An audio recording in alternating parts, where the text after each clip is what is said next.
Jadi kualitas kita itu, isi dari kedirian kita itu ya terlihat dari apa yang kita keluarkan, omongkan gitu ya. Maka jangan banyak bicara kecuali yang seperlunya saja.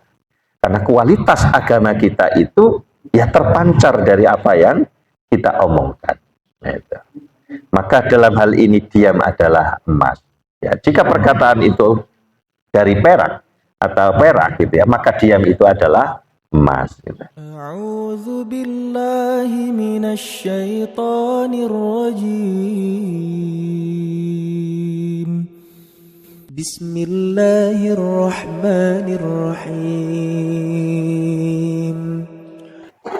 Bismillahirrahmanirrahim. Assalamualaikum warahmatullahi wabarakatuh.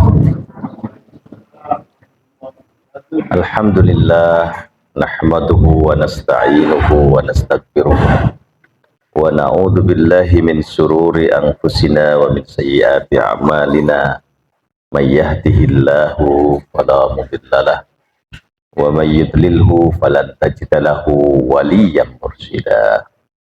Asyhadu an la ilaha illallah wa asyhadu anna Muhammadan abduhu wa rasuluh la nabiyya ba'dah. Allahumma salli ala Muhammad wa ala ali Muhammad. Bapak Ibu jamaah salat subuh Masjid Sang Surya yang dirahmati Allah Subhanahu wa taala. Puji syukur sudah sepatutnya kita panjatkan hanya kepada Allah Subhanahu wa taala atas setiap nikmat yang dianugerahkan kepada kita, wabil khusus nikmat iman dan kehidupan, sehingga kita bisa bersua, berhimpun di dalam satu majlis yang insya Allah diberkahi. Salawat dan salam semoga senantiasa terlimpah curahkan kepada uswah hasanah kita, Rasulullah Muhammad sallallahu alaihi wasallam, atas setiap sunnah yang ditinggalkan buat kita untuk memandu kehidupan kita menuju kehidupan yang lebih tercerahkan. Bapak Ibu, izinkan kami melanjutkan ngaji kitab Nasaihul Ibad yang kali ini kita sampai pada makalah yang ke-35 dari Babus Tulasi. Saya bacakan dulu kitabnya. Bismillahirrahmanirrahim. Ya, tagnya agak panjang nih, 3 slide nih tagnya ya. Bismillahirrahmanirrahim. Wal maqalatul khamisatu wat thalasun. Dan makalah atau nasihat yang ke-35 ya. An Hamid Al-Laqaf rahimahullah. Jadi, dari Hamid Al-Laqaf. Jadi nasihat ini diambil dari seorang yang bernama Hamid Al-Laqaf rahimahullah, mudah-mudahan Allah merahmatinya.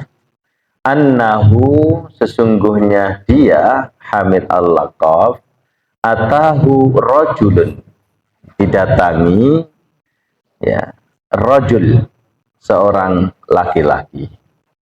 Faqala lahu, maka kemudian laki-laki tersebut berkata lahu, baginya, bagi Hamid Al-Laqaf, ya, usini, ausini, berikan aku wasiat, ya, berikan aku nasihat. Ai bima yanfa'uni fiddin, dengan sesuatu, dengan apa, sesuatu yanfa'uni, yang bermanfaat bagiku, fiddin, di dalam agama. Jadi beri aku nasihat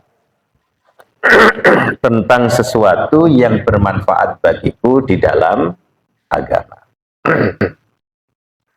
Faqala, lalu kemudian Hamid ini berkata, ij'al lidinika ghilafan ka ghilafil mushafi. Ij'al, buatlah, jadikanlah, lidinika, bagi agamamu, ghilafan.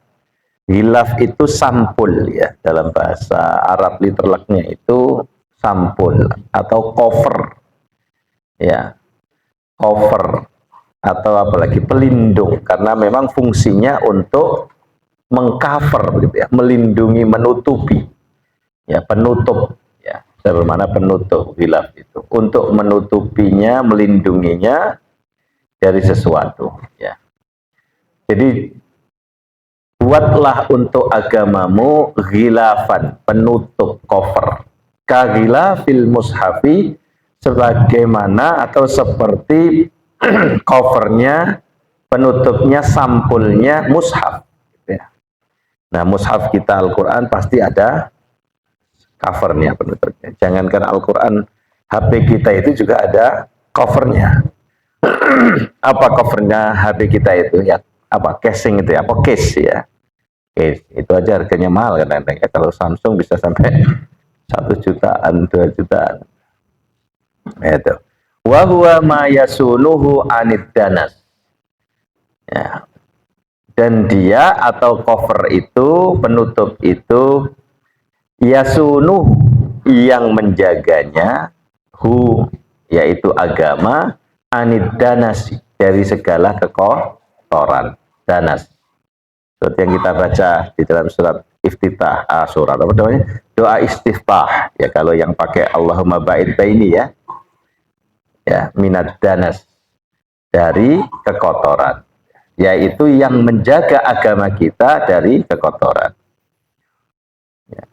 Qila lahu, lalu kemudian lelaki itu bertanya kembali kepada Hamid al-Laqab, ma khilafuddin, apa cover agama itu, apa sampul dari agama, atau apa yang menutupi agama, yang melindungi agama itu. Fasyari'atu min haitsu innaha tuta, ini penjelasan dari Imam Nawawi ya Al-Bantani. Yang dimaksud dengan ad-din di sini adalah syariat, yaitu ya, ma ghilafuddin, apa gilaf atau cover, penutup agama, yaitu maksudnya agama di sini adalah syariat kita, syariat agama kita. Min haitsu innaha tuta'u tusamma dinan, di mana syariat itu dari aspek, dari sisi ya, syariat itu ditaati, maka tusamma dinan, maka syariat itu bernama agama. Jadi disebut dengan din ya. Kalau dalam bahasa kita hanya agama begitu saja ya. Tapi kalau dalam bahasa Arab itu ada banyak diksi ya, variasi kata yang menunjuk pada kata agama dengan perbedaan seperti ini. Jadi kalau syariat itu dari aspek dia ditaati, maka disebut dengan din ya. Wa min haitsu innaha tujma'u, ya, dari sisi syariat itu dikumpulkan gitu ya, yaitu memuat di dalamnya ada hukum-hukum syariat, ada hukum-hukum, prinsip-prinsip yang kita kemudian berpegang kepadanya, tusamma millah, itu disebut dengan millah. Dalam bahasa Indonesianya millah itu juga agama ya. Memang bahasa kita nggak sekaya ini gitu ya. Tusamma millah. Wa min haitsu innaha yurja'u ilaiha tusamma madhaban. Dan dari aspek, dari sisi dia menjadi rujukan ketika kita mau mengambil sikap, mengambil keputusan, hukum, kita kembali kepadanya, maka tusamma, syariat itu dinamakan madhaban, madhab. Ma zahaba ilai, yaitu kita kembali merujuk kepadanya. Nah, itu disebut dengan madhab.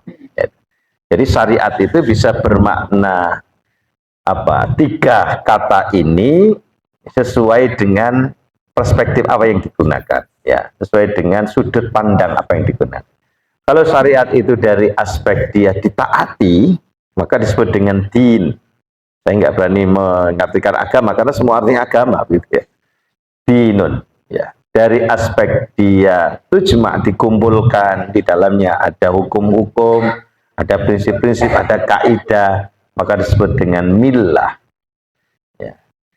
Dari aspek dia menjadi tempat kembali rujukan ya, dalam hal ketika kita mengambil keputusan, ya, kira-kira saya pakai baju begini ini sudah menutup aurat tidak ya? sudah kira-kira Islami tidak dan lain sebagainya, maka disebut dengan madhab. Ya, madhab. Ketika kita sholat misalnya, kita kembali kepada dalil yang kita yakini, gitu ya. Doa iftitahnya apa dan lain sebagainya, itu dengan madhab. Bisa jadi sepanjang ada dalilnya kuat, bisa berbeda, maka madhabnya bisa berbeda. Tapi syariatnya tetap sama. Nah, ini madhab. Ya. Oke. Qala lahu, berkatalah Hamid al-Laqaf bagi lelaki yang bertanya tadi tentang apa itu khilafuddin, penutupnya, covernya syariat itu apa, covernya agama itu apa. Ya. Tarkul kalami illa ma la budda minhu. Tarkul kalam, meninggalkan perkataan, illa kecuali ma la budda minhu, kecuali apa yang seharusnya dikatakan. Artinya meninggalkan perkataan kecuali apa yang selayaknya.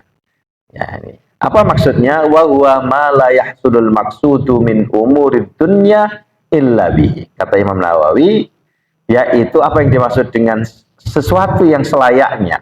Ya, tidak mengucapkan sesuatu kecuali yang selayaknya.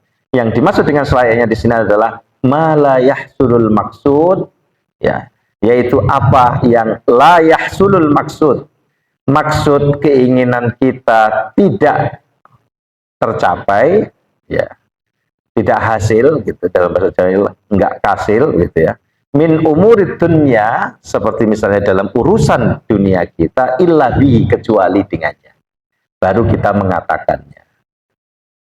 Ya, artinya berarti berkata yang selayaknya, yang dibutuhkan saja, yang seharusnya dikatakan. Jadi ngempet lisan ini untuk tidak banyak berkata kecuali perkataan yang selayaknya, yang dengannya kebutuhan duniawi kita itu bisa apa, tercapai, gitu ya, sehingga sangat-sangat selektif, ya, tidak banyak bicara. Nah, itu termasuk covernya agama, ya, yang melindungi agama kita. Diantaranya yang pertama adalah, ya, kita tidak gampang mengucapkan sesuatu kecuali yang seharusnya diucapkan. Ya. Bisa dipahami maksudnya, Pak Rubi, ya? Tidak banyak bicara. Sebagaimana sabda Nabi, khairul kalami ma qalla wa dalla. Sebaik-baik perkataan itu adalah yang sedikit, artinya ngempet, tidak banyak ngomong, ya. Sekali ngomong, dalla, langsung menunjukkan to the point, pada inti dari sesuatu yang itu dengannya kita bisa menyelesaikan kebutuhan dunia kita. Berarti kan sangat-sangat selektif. Kira-kira kita sudah begitu nggak, Bapak Ibu? Apa saja kita komentari sekarang ini, ya. Ya, tentu ngomong di sini tidak sekedar ucapan lisan kita, tetapi jemari kita kletak-kletuk juga bagian dari omongan hari ini, gitu. Ya, apa saja di komentari. Ya, serasa kita ini ahlinya ahli. Ya, core of the core. Intinya inti, begitu ya. Ya, ahlinya ahli. Ya. Apa saja bisa kita komentari. Ya, jadi sangat selektif. Nah, ini harus ditinggalkan perkataan-perkataan yang sia-sia, tidak ada manfaatnya, gitu ya. Kecuali memang seharusnya yang kita omongkan. Artinya kalau nggak kita omongkan itu, ada kebutuhan kehidupan kita yang tidak bisa kita penuhi. Qala Sulaiman alaihi salam, au Luqman al-Hakim, ya. Jadi pernah berkata Nabi Sulaiman alaihi salam atau Luqman al-Hakim. Ya, Luqman ini yang disebut di dalam surat apa, Luqman itu? Luqman al-Hakim, surat Luqman, ya, ada ya, yang namanya diabadikan menjadi nama surat. Ya, ini saya nggak tahu apakah Imam Nawawi al-Badani ini tidak bisa memastikan, gitu ya. Apakah ini perkataannya Nabi Sulaiman atau perkataannya Luqman al-Hakim, sehingga disebut dua-duanya. Atau bisa jadi dua-duanya pernah mengatakan itu, gitu ya. Ya. Apa kata Sulaiman, Nabi Sulaiman alaihissalam atau Luqman al-Hakim? Idza kana al-kalamu min fiddatin kana sukutu min dhahabin. Jika sekiranya perkataan kalam ya min fiddatin itu adalah dari fiddah, perak ya. Atau dikatakan jika perkataanmu itu adalah perak ya, maka diammu itu adalah emas. Nah itu diberi penjelasan oleh Imam Nawawi, wal makna, artinya dari itu maknanya idza kanal kalamu fil khairi kal fiddati hasanan ya. Jika perkataan di dalam kebaikan itu adalah keindahan laksana perak ya, karena sukutu anis syarri, maka diam untuk tidak mengatakan ya keburukan, kadzahabi fil hasan, itu juga keindahan seperti emas ya. Jadi kita berbicara itu baru pada kebaikan saja kita berbicara, itu nilainya bagus, indah seperti perak. Nah, tetapi kalau kita bisa diam untuk tidak mengatakan keburukan, maka itu juga keindahan yang melebihi itu, karena laksana emas gitu ya. Kita tahu tentang kebenaran, tapi kita diam saja. Kok jenengan mendel mawon toh Pak? Ya. Loh kan diam itu emas gitu ya. Itu bukan namanya emas, itu namanya kebodohan, kan begitu ya, kebodohan. Karena tahu kebenaran mestinya justru harus diungkapkan ya, karena kebenaran dalam hal itu ya harus itu seperti perak indahnya gitu ya. Nah, tapi ketika kita tahu tentang keburukan, kalau kita mengomongkan aib keburukan orang lain, nah ini juga ya keburukan ya. Nah, jadi tidak boleh begitu. Tentang keburukan kita harus diam, tentang kebenaran kita harus bicarakan. Nah, tentang kebaikan kita harus bicarakan. Jangan kemudian dijadikan ini sebagai satu alibi bahwa diam itu emas begitu ya. Nah itu. Atau ketika diskusi dan lain sebagainya diem aja. Kok mental mawon toh? Rapat diem aja itu emas kok. Saya lagi nyimpan emas gitu. Padahal hadirmu di dalam rapat itu memang dibutuhkan untuk menyumbangkan pikiran-pikiran cerdas. Apalah artinya diundang dalam rapat kok diem aja? Ya tentu dalam hal ini bukan konteksnya emas gitu ya. Nah itu. Jadi harus tahu papan panggenan gitu ya. Diundang yang memang untuk bicara tentang usulan-usulan, pikiran-pikiran ya yang bernas untuk memajukan ya kampung kita, masyarakat kita. Mestinya ya tidak boleh kemudian diam saja. Oke, jadi disebut dengan diam itu emas adalah dalam konteks apa Bapak Ibu? Dalam konteks kita menahan untuk tidak membicarakan keburukan. Tapi kalau itu kebaikan, kebenaran, justru manfaatnya besar ketika kita mengungkapkannya, maka mestinya harus kita ungkapkan, harus bicara gitu, harus bicara. Nah, ini. Jangan dijadikan ini sebagai senjata ya, senjata diam adalah emas lalu kapan saja diem aja, wis pokoknya pendiam pol gitu. Sampai dan kita guru itu kadang-kadang bingung, ini anak ini pinter apa enggak, mau diem aja.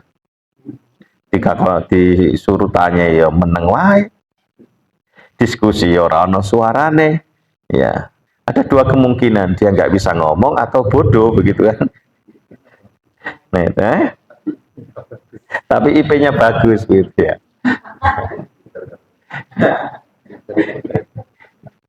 Bagaimana IP-nya bisa bagus? Diem aja, berarti kan aspek penilaiannya tidak otentik kan gitu ya. Nah, sekarang ada penilaian otentik itu berarti mencakup semua evaluasi yang bisa dilakukan, termasuk ketika dia harus berbicara, berdiskusi, sehingga tahu bagaimana keterampilan dia mengkomunikasikan gagasan, kan gitu. Tidak sekedar ujian tulis saja. Ujian tulis pun bisa jadi rentan dengan ya nyontoh temannya atau apa. Apalagi kalau itu tugas studi mandiri, sekarang ada AI, tanya ChatGPT misalnya dan sebagainya. Wah, mahasiswa sekarang beda Bapak Ibu dengan zaman-zaman kita ya. Saya sering menemukan itu biar saya gigi. Diajak diskusi begitu itu, ya, setelah presentasi biasanya ada tanya jawab gitu. Itu nanti kemudian ketika mendapatkan pertanyaan, mohon waktu dulu gitu. Buka HP-nya, nyari jawaban di ChatGPT baru ngomong. Iki piye sih? Anak sekarang begitu. Jadi kalau kita kan dulu langsung memberikan jawaban ya, artinya kalau nggak bisa ya kita katakan nggak bisa, kan gitu. Tapi kan kita kemudian menjawab dengan kemampuan kita, sehingga kelihatan orang ini bisa apa nggak kelihatan, gitu ya. Karena dalam diskusi tidak hanya sekedar bagaimana gagasan itu disampaikan ya, aspek substansi gagasannya, tetapi juga bagaimana dia mengkomunikasikannya, keterampilan komunikatifnya itu kita nilai. Nah dia mencari dulu. Ini kok diam semua ini diskusi kayak kuburan, saya bilang gitu. Bentar Ustaz, nyari dulu gitu. Wah, anak sekarang beda gitu ya. Oke. Jadi ada konteksnya kapan kita harus bicara itu menjadi perak, kapan kita harus diam itu dinilai sebagai emas. Wasakitu fil haqqi kannatiki fil batil. Ya. Nilai orang yang sakit bukan orang sakit ya maksudnya. Sakit di sini artinya orang yang diam. Dari kata sakata, yaskutu, bahasa Arabnya ana askut, saya diam. Kata perintahnya uskut, diamlah. Satap begitu ya, bahasa Inggris kasarnya itu. Diamlah, uskut. Orangnya namanya sakit. Ya, gitu ya. Makanya orang yang sakit itu harusnya sakit, harusnya banyak diem, wis loro, kagen tingkah gitu ya. Asak itu gua sakit gitu ya. Orang yang diam, orang yang sakit mestinya dia harus banyak diam. Ya lisannya nggak banyak ngomong, terus kemudian badannya juga nggak banyak gerak, itu kan diem gitu ya, sakit. Nah, kalau Bapak Ibu nanti pengen punya anak yang dia tidak banyak bicara kecuali yang benar-benar saja, kasih nama Muhammad Sakata begitu ya. Ahmad Sakata, oh Joko Sakata gitu. Ya, biar dikira kayak orang Jepang gitu ya. Sakata. Ya. Wasakitu fil haqqi, orang yang diam dalam hal kebenaran, tahu kebenaran tapi kok diam saja, itu nilainya sama dengan an-natik fil batil, orang yang banyak mengomongkan kebatilan. Nah ini kata Imam Nawawi Al-Bantani ya. Jadi kita tahu kebenaran kok diam saja, itu sama nilainya dengan Anda banyak bicara dalam hal keburukan. Ya. Artinya menahan kebenaran untuk tidak disampaikan, ya, artinya sudah ditunjuk menjadi saksi agar bicara benar, kok dia justru menahan dirinya diam, itu sama dengan orang yang berbohong dalam keburukan. Artinya berbohong, gitu ya. Itu kualitasnya sama, gitu ya. Watarkud dunya, dan yang kedua ya termasuk ghilafuddin, ya termasuk penutup agama, pelindung agama kita. Selain yang pertama dari meninggalkan banyak bicara kecuali yang selayaknya, yang kedua adalah tarkud dunya minal amtiati, meninggalkan ya materi-materi keduniaan illa ma la budda minhu, kecuali materi-materi yang memang sudah selayaknya kita butuhkan dalam kehidupan di dunia ini. Wa huwa ma la tahsulul hajah illa bihi, yaitu ya, kecuali apa yang hajat kita ini bisa terpenuhi karenanya. Jadi jangan banyak apa Bapak Ibu berarti di sini meninggalkan dunia di sini, artinya materi-materi dunia, tidak kemaruk terhadap ya materi-materi dunia, apa saja pengen dikuasai, tomak gitu, tamak ya, rakus gitu ya. Ini tarkud dunia, meninggalkan amti'atud dunia, meninggalkan materi-materi keduniaan kecuali yang seharusnya kita butuhkan saja. Ya ini di mobil siji ya cukup ya, sesuai dengan fungsinya untuk mengantarkan kita, memenuhi hajat kita. Ya, wis duwe mobil siji pengen nambah loro, wis duwe bojo siji pengen nambah loro, telu. Ya, bagian dari amtiatud dunya ya. Jadi ini artinya berarti bisa kita pakai skala prioritas Bapak Ibu dalam hal menentukan, atau dengan menggunakan prinsip fungsional. Fungsinya apa bagi kehidupan kita untuk memenuhi kebutuhan kehidupan kita.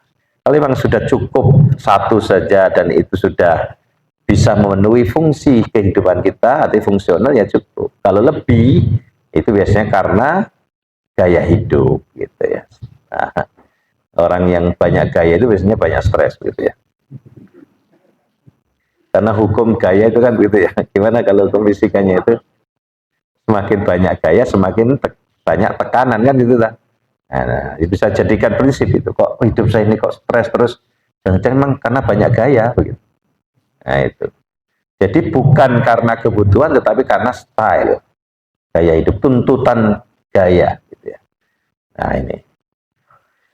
Nah, tarkud dunya minal amtiati illa ma la budda minhu wa huwa ma la tahsulul hajatu illa bi. Kecuali materi yang memang hajat kita, kebutuhan hidup kita tidak terpenuhi kecuali karenanya, kecuali dengannya. Ya.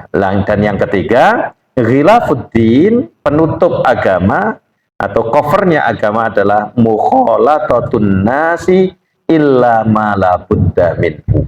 Meninggalkan tarku mukhalatah, meninggalkan apa? Bergaul dengan manusia kecuali yang selayaknya saja, yang seperlunya saja, yang sesuai dengan kebutuhan hidup saja. Wa huwa ma la yahsulul matlubu illa bi. Nah, jadi tidak banyak apa berarti? Apa? Mukhalatah itu artinya serawungan gitu loh. Pokoknya uripe iki jan nang dalan tok. Kabeh wong wis ditemui di ini entek uripe gawe ya apa tulin tok gitu ya. Nah, ini. Jadi ini termasuk penutup atau covernya agama. Ya di dalam diri kita itu. Ya, bergaul dengan manusia itu bagus iya. Tetapi harus kemudian dijaga. Mana yang penting, mana yang tidak gitu ya. Sehingga hidup ini menjadi apa? Bisa kita bagi begitu loh waktunya, terutama untuk memenuhi kebutuhan hajat kita gitu ya. Rela kemudian meninggalkan pekerjaan yang penting seharusnya dilakukan hanya sekedar untuk poya-poya, berkumpul dengan teman-teman kita yang itu tidak ada manfaatnya. Maka tinggalkan itu. Artinya kita mau bergaul ya, sesuai dengan kebutuhan. Sisi aspek pentingnya semata itu penting enggak? Ada manfaatnya enggak gitu ya. Nah, mari coba kita eksplorasi sambil apa ya, karena ini panjang jadinya nggak perlu saya eksplorasi jauh-jauh. Nah, siapakah Hamid Al-Laqaf ini? Ya, saya coba melacak ya, siapa tokoh yang bernama Hamid Al-Laqaf yang nasihatnya hari ini coba kita pelajari ya tentang covernya agama ini. Saya tidak menemukan Bapak Ibu. Ya, bisa jadi beliau bukan tokoh fiktif ya, beliau bukan mungkin ya. Tapi beliau tidak banyak dikenal di dalam literatur utama Islam. Misalnya di kitab-kitab tasawuf yang biasanya mengumpulkan tentang tokoh-tokoh sufi beserta kearifan-kearifan yang pernah diucapkan begitu ya. Misalnya kitab Syiar A'lamun Nubala atau Tabaqatus Sufiyah. Itu tidak ditemukan nama Hamid Al-Laqaf ini. Nah, bisa jadi beliau itu mungkin sufi tapi nggak terkenal, sufi lokal. Nah, karena di kitab-kitab ya yang punya otoritas ya menjelaskan tokoh-tokoh sufi ini tidak ditemukan nama Hamid Al-Laqaf ini. Tapi tidak masalah, yang penting nasihatnya bisa kita apa namanya pelajari ya. Nah, tadi beliau mengatakan Hamid suatu ketika didatangi seorang lelaki, mungkin muridnya. Murid ini kemudian bertanya ya, meminta kepadanya untuk memberikan nasihat ya. Ausini ya, berikan aku wasiat nasihat yang itu bermanfaat bagi agamaku. Maka beliau mengatakan, ya buatkan bagi agamamu itu cover. Ojo sampai agamamu itu udoh, ya. Kelambeni gitu ya, tutupi gitu ya. Kasih cover, hilaf, sampul. Seperti mushaf itu juga disampuli agar tidak gampang rusak, agar tidak kotor, itu maka perlu disampuli gitu ya. Nah, karena sesuatu yang itu telanjang artinya tidak ada penutupnya, sampulnya itu kan rentan gitu ya. Nah, makanya Islam kemudian mewajibkan kita menutup aurat gitu ya, terutama perempuan, kemudian harus berhijab dan lain sebagainya. Itu diantara manfaatnya ya ini gitu ya. Karena sesuatu yang terbuka itu ya gampang rusak, gampang kotor gitu. Ya, menjaga marwah agama kita, kehormatan agama kita. Maka buatlah mushaf, ya. Buatkan mushaf, buatkan ghilaf, buatkan covernya, penutupnya, pelindungnya. Ya. Ilalahu, kemudian orang ini bertanya, apa covernya agama itu? Ya. Hamid Al-Laqaf kemudian menjawab 3 hal ini yang menjadi penutup ya dari agama kita. Yang pertama apa tadi? Tarkul kalam illa ma la budda minhu. Wa tarkud dunya, meninggalkan materi-materi keduniaan illa ma la budda minhu, kecuali yang selayaknya saja. Wa tarku mukhalatatin nasi illa ma la budda minhu, dan meninggalkan banyak bergaul dengan manusia kecuali yang seperlunya, yang seharusnya saja. Jadi yang pertama meninggalkan perkataan kecuali yang sangat diperlukan. Oke, mudah-mudahan kita bisa belajar ini ya. Jadi apa yang ngomong itu, ngempeng gitu. Ini covernya agamaku ini. Artinya orang kalau banyak ngomong itu kelihatan agamanya itu berkualitas atau tidak gitu loh Pak. Jadi cover agama kita, yang melindungi agama kita, yang menutupi kehormatan agama kita itu adalah perkataan kita. Gitu. Jadi kalau kita banyak ngomong itu kan kelihatan. Semakin dia banyak ngomong tentang keburukan, berarti kualitas agamanya segitu. Gitu. Maka jika tidak ingin ya aib kita itu tertampakkan, maka lindungi agama kita dengan tidak banyak membicarakan hal-hal yang sifatnya tidak pantas dibicarakan. Nah, kita tahu kualitas seseorang itu kan dari omongannya, begitu ya. Ini omongannya isine yo barang-barang begitu tok isine, berarti kan kualitasnya itu. Jadi kualitas kita itu, isi dari kedirian kita itu ya terlihat dari apa yang kita keluarkan, omongkan gitu ya. Maka jangan banyak bicara kecuali yang seperlunya saja. Karena kualitas agama kita itu ya terpancar dari apa yang kita omongkan. Nah, itu. Maka dalam hal ini diam adalah emas. Ya, jika perkataan itu dari perak atau perak gitu ya, maka diam itu adalah emas. Gitu. Nah, ini Bapak Ibu. Lalu kemudian yang kedua, pelindung agama, covernya agama kita adalah meninggalkan barang-barang duniawi kecuali yang sangat diperlukan saja. Nah, ini juga menunjukkan keberagamaan kita, ya. Ya, kan bisa dilihat style gaya hidup kita, ya, dengan menggunakan banyak materi-materi dunia kita itu yang menunjukkan tingkat keberagamaan kita. Ya. Nah, tapi bagi orang yang bisa menahan untuk tidak menggunakan materi duniawi kecuali yang seperlunya saja, maka bisa dilihat, orang ini berarti ya keberagamaannya nayamul misalnya. Kelihatan dari ekspresi bagaimana dia menggunakan dunia ini untuk kehidupan dunianya. Ya. Lalu kemudian yang ketiga, meninggalkan pergaulan dengan manusia kecuali yang sangat diperlukan. Pokoknya wong iki nanti ono wong kuwi gitu ya. Itu kan beda dengan orang yang dia bisa menjaga kapan dia harus bergaul, kapan dia harus ya menahan diri. Nah, ini juga cover dari agama kita. Tidak sembarang bergaul, siapa saja dipergauli, kecuali kalau memang itu ada butuhnya, ada manfaatnya. Ya, ya. Kalau kiai mestinya nggak boleh kemudian menahan diri untuk tidak bergaul, gitu ya. Ya, orang yang ahli maksiat ya tetap digauli. Ya, untuk membawa dia, mendakwai dia, orang yang non muslim juga tetap digauli gitu. Tapi wis ngerti wong kuwi ya bejat, wong kuwi ini kok tetap kita bergaul dan kita tidak punya kemampuan untuk membentengi diri, ya ketut gitu ya. Nah itu maksudnya di sini, tidak gampang bergaul kecuali yang penting saja. Nah berikutnya, wan nasu tanqasimu ila arba'ati aqsam, ya. Terkait dengan pergaulan tadi, ya. Syekh Abdul Qadir Al-Jilani itu membagi manusia menjadi 4 golongan. Ya, wan nasu tanqasimu ila arba'ati aqsamin, dan manusia itu terbagi menjadi 4 golongan, kama qalahu Sayyidi Abdul Qadir Al-Jilani quddisa sirru.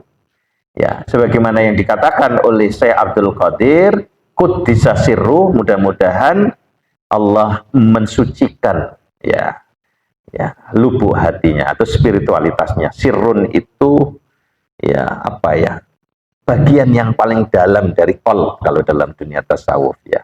Ada sadrun, lalu yang paling dalam itu ada sirrun ya. Ada fuadun, nah, dan lain sebagainya. Nah, jadi Syekh Abdul Qadir Al-Jilani membagi manusia terkait dengan bergaul tadi, ya pergaulan dengan orang lain tadi, itu menjadi 4. Yang pertama, rajulun la lisana lahu wala qalbah wa huwal asil gharr wa huwal asi al-gharrul ghabi. Ya. Pertama adalah seseorang yang dia tidak memiliki lisan, dalam arti lisan di sini tidak memiliki ucapan yang baik, perkataan yang baik, wala qalb, dan tidak memiliki hati. Ya. Wa huwal asi, dan dialah orang yang ahli maksiat, ya. Al-gharru, tukang tipu, ya. Gurur gitu ya. Gurur, tukang tipu, al-ghabi, lagi bodoh gitu ya. Jadi wis ucapannya gak gena, ya, isi hatinya, perilakunya yang tampak dalam perilaku tindakannya juga tidak gena, ya. Semuanya serba maksiat, maka ini ahli maksiat. Wahdar, maka awas, hati-hatilah, ya, jangan bergaul dengan orang seperti ini. Wahdar antakuna minhu, hati-hati untuk tidak menjadi bagian dari mereka. Wala takum fihim, dan jangan bergaul, berada bersama mereka, di dalam komunitas mereka. Fa innahum ahlul adab, karena sesungguhnya mereka adalah ahlul adab, ya, calon orang yang mendapatkan adab, atau apa? Ahlul adab itu pemilik azab, begitu ya, azab Allah. Ini yang pertama Bapak Ibu. Wa rajulan lahu lisan, yang kedua adalah seseorang, kelompok orang yang dia memiliki lisan bila qalbin, tetapi tidak memiliki hati. Ya, apa maksudnya? Fayantiku bil hikmah, lisannya banyak membicarakan tentang kearifan, kebaikan, tentang kebijaksanaan, ya. Wala ya'mal biha, tetapi dia tidak melaksanakannya.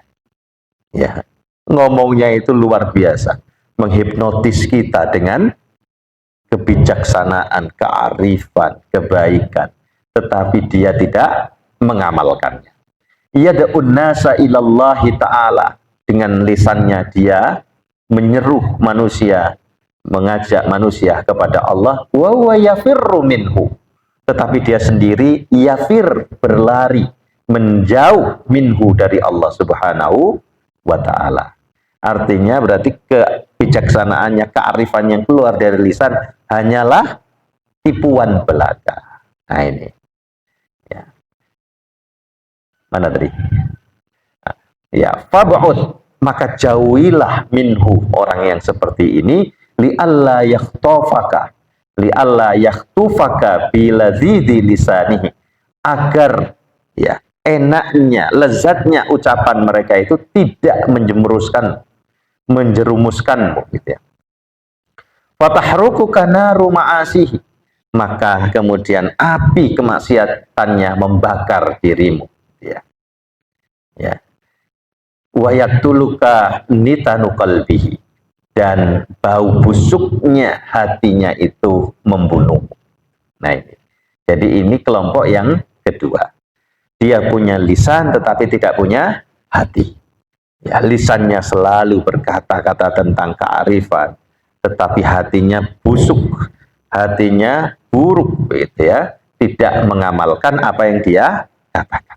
Mengajak orang lain untuk mendekat kepada Allah bagus gitu ya. Tetapi justru dia kebalikannya, berlari dari Allah.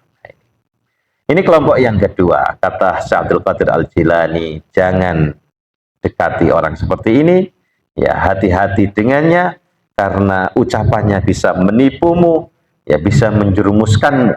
Ya. Nah ini. Lalu kemudian yang ketiga, ya, mana tadi?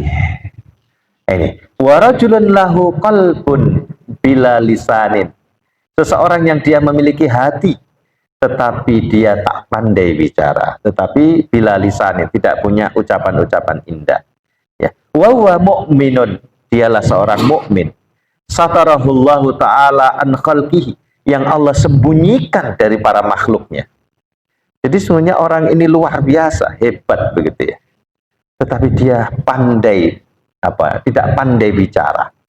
Sengaja Allah bikin lisannya itu tidak gampang berkata gitu ya. Maka inilah orang mukmin yang Allah sembunyikan dari makhluknya. Wa bassarahu bi uyubi nafsihi, dan Allah menjadikan dia mampu melihat segala keburukan-keburukan dirinya. Bassara itu artinya dari kata basara. Kalau basara itu artinya melihat, tapi kalau bassara menjadikan dia melihat gitu ya. Nah, ini bahasa Arab itu begitu uniknya ya. Tinggal nambahi tasdid saja sudah berubah maknanya. Basara melihat, basirun yang maha melihat orangnya, basara melihat. Tapi kalau basara ditambahi tasdid itu sudah ala wazn fa'ala, artinya berarti fi'lul muta'addi, kata yang membutuhkan objek. Basara berarti menjadikan dia bisa melihat. Nah ini ya. Kalau jalasa duduk, tapi kalau jalasa ya artinya mendudukkan. Nah, menjadikan dia duduk gitu. Nah ini wa bassarahu bi uyubi nafsi. Jadi Allah sembunyikan orang ini dari makhluknya, tetapi Allah jadikan orang ini betul-betul bisa melihat segala keburukan dirinya. Nah, mungkin Hamid Al-Laqaf itu orang seperti ini, gitu, sehingga tidak dikenal. Kiai kampung, bukan kiai terkenal, gitu ya. Wa nawwara qalbahu, dan Allah menyinari hatinya, ya, memberikan sinar ya di dalam hatinya. Wa arrafahu ghawaila mukhalatatin nas. Ghawail itu artinya bahaya, ya.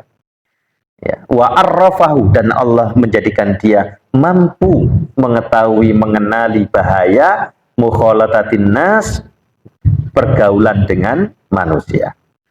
Ya, dan menjadikan dia tahu, dan Allah menjadikan dia tahu su'mal kalam, ya, buruknya banyak bicara. Fahada rajulun waliyullahi ta'ala, dan inilah orang yang dijadikan oleh Allah sebagai walinya, kekasihnya, gitu ya. Mahfudun fi satarillahi ta'ala, dia terjaga di dalam sitarnya Allah, di dalam kerahasiaan Allah dari manusia, gitu ya. Jadi kalau ingin jadi wali, jangan banyak ngomong, jangan banyak ya gampang ya diajak ke sana kemari dan sebagainya, ya jangan begitu ya. Kalau ingin jadi wali gitu ya, jadi ini ana wong menengai, nggak banyak bicara, diam gitu, jangan kemudian diolok-olok, jangan dia wali loh. Minimal wali murid artinya. Diajak rapat menang tok ae. Ayo metu lono gotong royong iki dandani kot menang ae gak gelem metu. Wali tenan nih. Wali mastur, wali yang tersembunyi gitu ya. Ya, artinya harus tahu pada tempatnya gitu ya.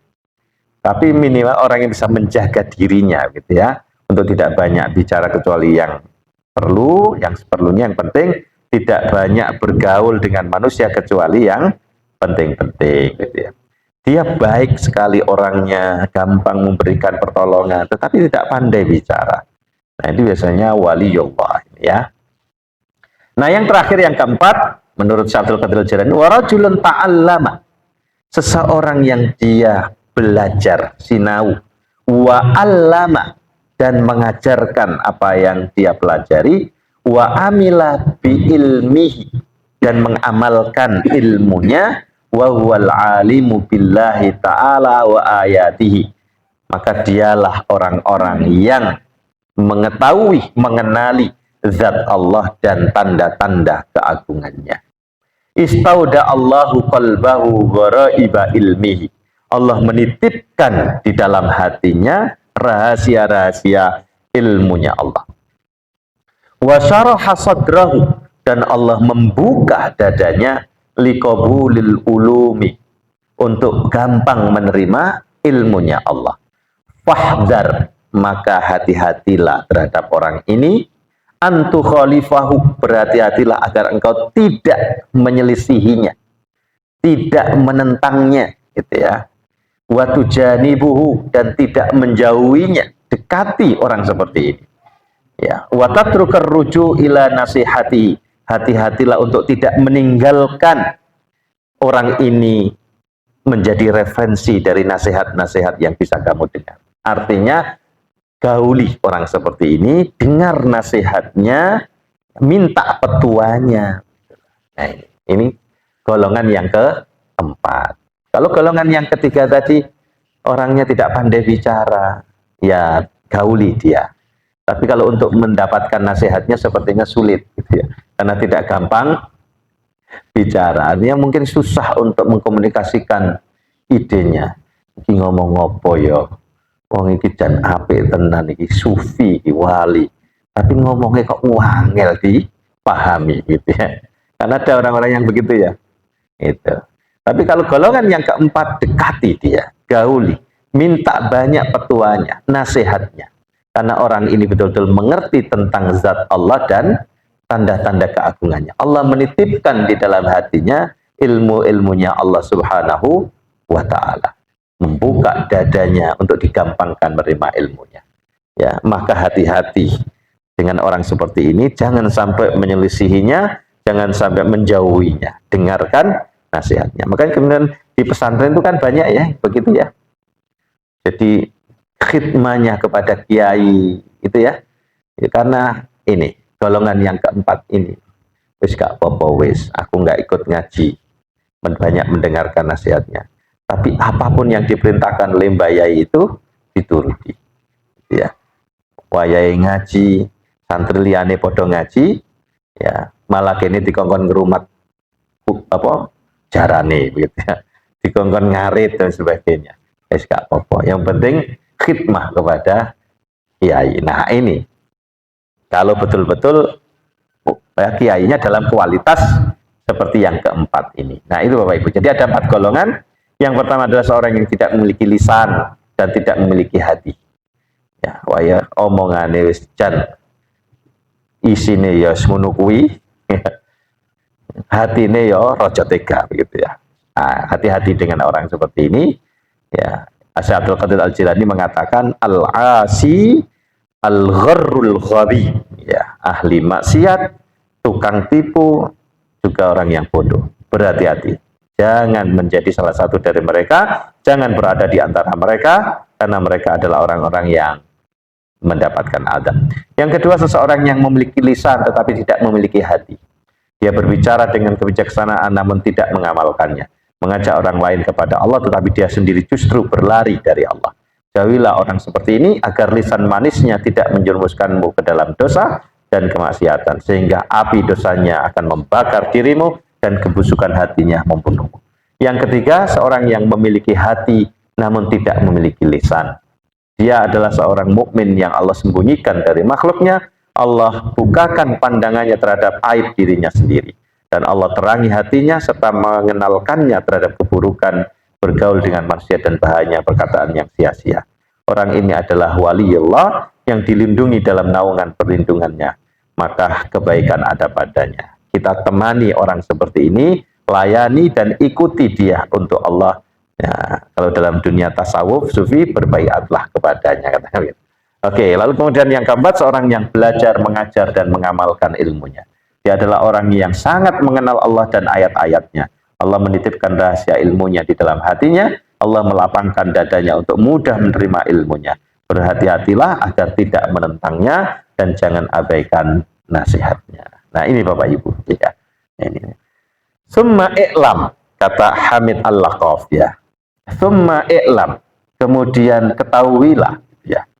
Anna asla zuhdi al-ijtinabu anil maharimi kabiraha wa saghiraha.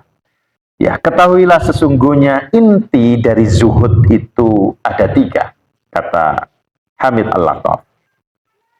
Yang pertama, al-ijtinabu anil maharim, menjauhi ya, menjauhkan diri dari hal-hal yang diharamkan oleh Allah, kabiraha wa saghiraha. Ya, besarnya maupun kecilnya. Kadar besarnya hal yang diharamkan itu maupun yang kecilnya, jauhi. Itu adalah inti zuhud, ya, kata Hamid Al-Laqaf. Lianna man la wara'a lahu la yasihha lahu zuhud. Ya, kata Imam Nawawi memberikan penjelasan, karena siapa yang tidak memiliki sikap wira'i, ya. Apa itu wira'i Bapak Ibu? Sikap perilaku yang sangat berhati-hati untuk tidak terjatuh di dalam kemaksiatan kepada Allah, itu namanya wira'i. Ya. Ya, karena seseorang yang tidak memiliki sifat wira'i la yasihha lahu zuhdu, maka zuhudnya tidak bisa dibenarkan. Ya. Artinya nggak benar orang disebut zahid, ahli zuhud, kalau ya dia tidak wira'i. Ya. Yang kedua, wa ada'u jami'il faraidi bi yasiriha wa asiriha. Yang kedua kemudian adalah melaksanakan seluruh kewajiban-kewajiban yang diperintahkan oleh Allah, faraid, yasiriha wa asiriha, baik yang mudah maupun yang sulit. Ya. Apapun yang diperintahkan oleh Allah, baik yang gampang maupun yang sulit, yang ringan maupun yang berat, ya, semuanya perlu dilaksanakan. Lianna man la taubata lahu la tasihha lahul inabah. Karena orang yang, ya, karena seseorang itu taubatnya, ya, tidak ada taubat baginya. Karena seseorang yang tidak memiliki taubat, ya, la tasihhu lahul inabah, maka inabahnya juga tidak benar. Nah, apa itu inabah? Al inabatu, ya, fattaubatu huwal qiyamu bi kulli huquqir rabb. Ya, taubat itu adalah ya, menegakkan, melaksanakan seluruh hak-haknya Tuhan kita Allah Subhanahu wa taala. Itu artinya taubat. Wal inabatu huwa ikhrajul qalbi min zulumatis syubhat. Sedangkan inabah itu adalah keluarnya hati kita dari kegelapan subhat. Seringkali dalam bahasa Indonesia taubat dan inabah itu sama artinya, gitu ya. Tetapi di dalam bahasa Arab, ya, secara umum sama, tetapi sesungguhnya ada karakteristik yang membedakannya. Ya, jadi kalau taubat itu, ya, apa tadi Bapak Ibu? Kita melaksanakan seluruh hak-haknya Allah, itu namanya taubat. Sedangkan hati kita keluar dari gelapnya syubhat, nggak jelas, samar-samar ini haram atau halal, itu disebut dengan inabah. Maka taubat kita ini tidak benar, ya, inabah kita tidak benar, ya, kalau kita tidak memiliki taubat ini. Nah, di mana kita memiliki kesadaran untuk bisa keluar dari remang-remangnya syubhat, kalau kita tidak melaksanakan hak-haknya Allah, yaitu berupa perintah-perintah yang diwajibkan kepada kita. Nah, sehingga disebutkan di sini yang kedua adalah melaksanakan seluruh perintah Allah, baik yang mudah maupun yang berat. Nah, itu. Ini adalah inti dari zuhud. Lalu kemudian yang ketiga, watarkud dunya ala ahliha qaliliha wa katsiriha. Ya, meninggalkan, ya, materi-materi duniawi kepada ahlinya. Artinya memberikan materi kepada ahli dunia, ya. baik yang sedikitnya maupun yang banyaknya. Nah, li'anna man la qana'ata lahu, kata Imam Nawawi, karena orang yang tidak memiliki qanaah, la yasihul lahu tawakkul, maka tawakalnya tidak sah, tidak benar. Wa man la tawakkula lahu, dan barang siapa yang tidak memiliki sifat tawakal, la yasihha lahu taslim, maka keberserahan dirinya itu juga tidak benar. Jadi syarat untuk keberserahan diri, keberislaman kita itu adalah tawakal. Tawakal kita ini syaratnya adalah qanaah. Maka orang yang tidak punya qanaah, maka tawakalnya tidak benar. Orang yang tidak punya tawakal, Islamnya juga tidak benar. Maka tinggalkan dunia, cukup hanya yang kita butuhkan saja. Tinggalkan dunia bagi mereka yang memang ahli dunia, baik banyaknya maupun ini. Nah, kira-kira kita bisa nggak Bapak Ibu meninggalkan dunia kecuali yang cukupnya saja? Nah, berat ya. Nah, tapi tafsir yang lain yang dimaksud dengan meninggalkan dunia ini adalah meninggalkan kemelekatan hati kita terhadap dunia. Bagaimanapun kita tidak bisa, tidak pasti membutuhkan dunia.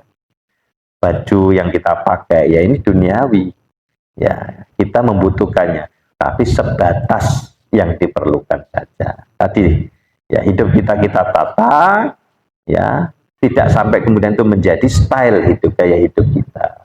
Nah itu ya, karena orang Islam ini, dunia di tangan orang Islam akan menjadi baik tergantung kepada kesalehan orangnya gitu ya.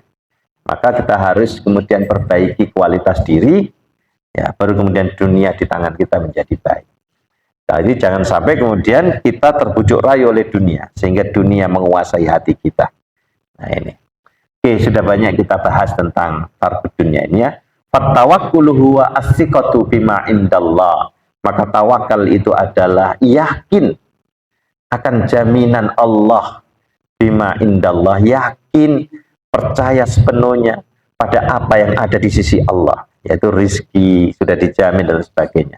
Maka ketika kita betul-betul meyakininya, bahwa itulah yang disebut dengan tawakal itu.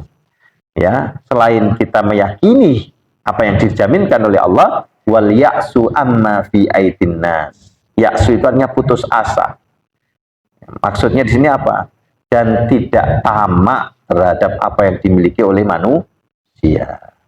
Jadi yakin rezeki sudah dijamin oleh Allah dan tidak ya rakus atau tamak hasud kepada apa-apa yang itu dianugerahkan, ditetapkan rezekinya kepada oleh Allah. Jadi inti zuhud ada 3 Bapak Ibu. Yang terakhir, yang pertama menjauhkan diri dari hal-hal yang haram, baik yang besar maupun yang kecil. Ya, dan itu bisa kita lakukan kalau kita memiliki sifat warok, hati-hati.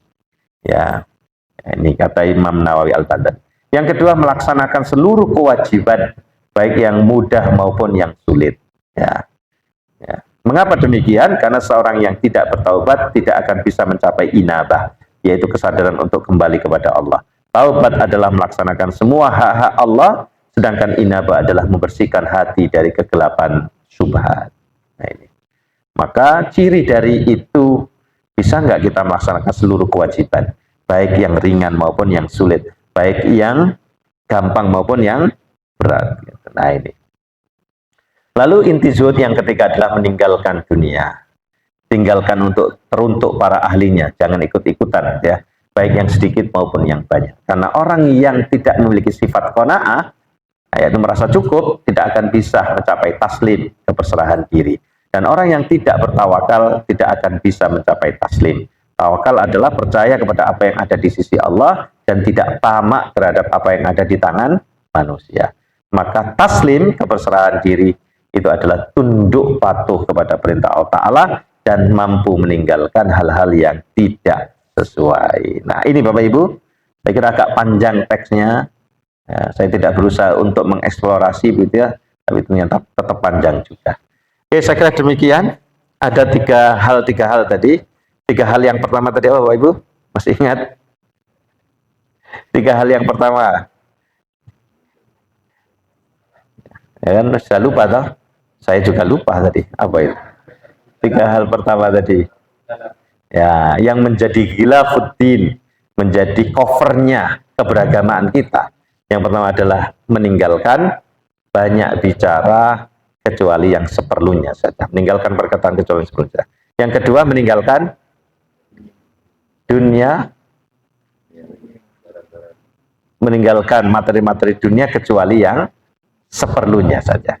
Yang ketiga, meninggalkan pergaulan manusia kecuali yang seperlunya saja. Terkait dengan pembungkus pelindung agama kita. Yang berikutnya ada 3 hal yang menjadi inti zuhud tadi.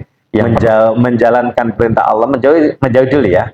Menjauhi yang diharamkan oleh Allah, baik yang sedikitnya maupun banyaknya.